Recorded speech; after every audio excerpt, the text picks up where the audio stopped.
Hi guys, good morning. Nandito sa ng Kalibadban guys. Nandito na naman kami guys. Papunta na kami ng airport. So, ayan, habang medyo matraffic pa. Ayan, pasilip na konti dyan. Ayan na yung airport. Ayan ang airport guys. So, pila-pila lang dito. Ayan.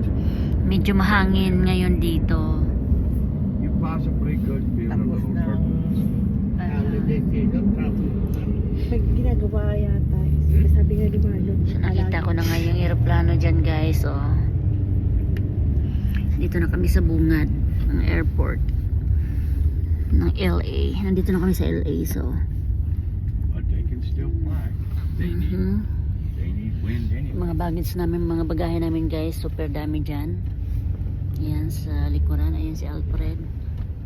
They said yesterday For it's today's gonna be windy video, today and tomorrow. early in the morning at around 7 o'clock.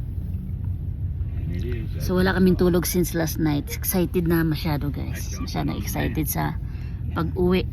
Ayan. So matraffic nga dito. As you can see.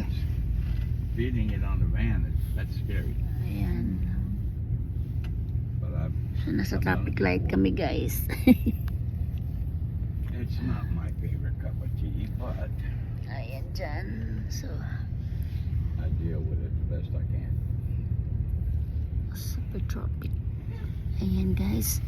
Thank you for watching. Follow for more.